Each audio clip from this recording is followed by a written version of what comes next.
సంపద శుక్రవారము నోము వ్రతము. దాని విశిష్టత.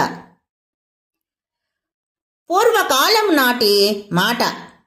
కాంబోజ రాజ్యాన శివశర్మ అను ఒక బ్రాహ్మణుడు నివసిస్తూ ఉండేవాడు. ఆయనకు 7 కుమారులు. తండ్రి అందరికీ వివాహాలు చేసి ఉన్న ఆస్తిపాస్తులన్నీ సమానంగా పంచిపెట్టాడు. ఆ తరువాత కొంతకాలానికి ఆయన కాంభోజిరాజు శివశర్మ మరణించాడు.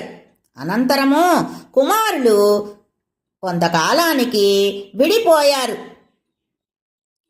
వేరువేరుగా ఎవరికి వారు కాపురాలు పెట్టి నివసిస్తూ ఉండేవారు.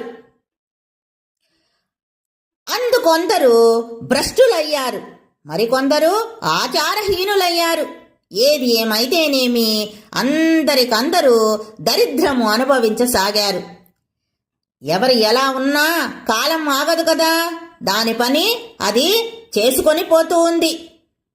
క్రమం తప్పదు, నియమం పాటిస్తూ అది దాని విధి అది చేసుకుంటూ పోతోంది.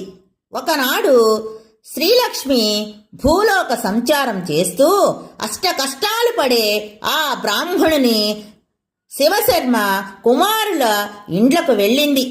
వరుసగా చూసింది. అక్కడ వారి ఇండ్లలో పెద్ద కోడలు పద్మ పాచి పని చేయక జుట్టు విరబోసుకొని కూతురుకు తలలో పేలు చూస్తూ ఉంది.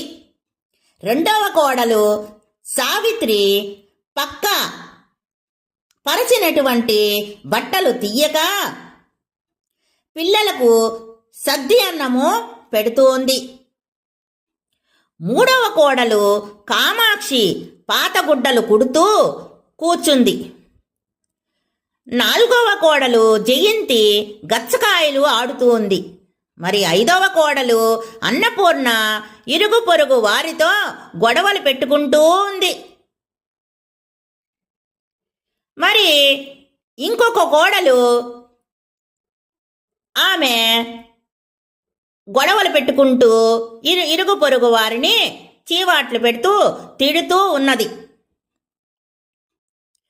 అందరినీ చూసి విసిగిపోయి శ్రీలక్ష్మి చివరకు 7వ కోడలు ఇంటికి వెళ్ళింది.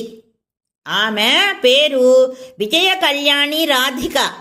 తెల్లవారుజామునే లేచింది. ఆమె ఇల్లు శుభ్రం చేసుకుంది, రంగవల్లులు తీర్చిదిద్దింది, స్నానం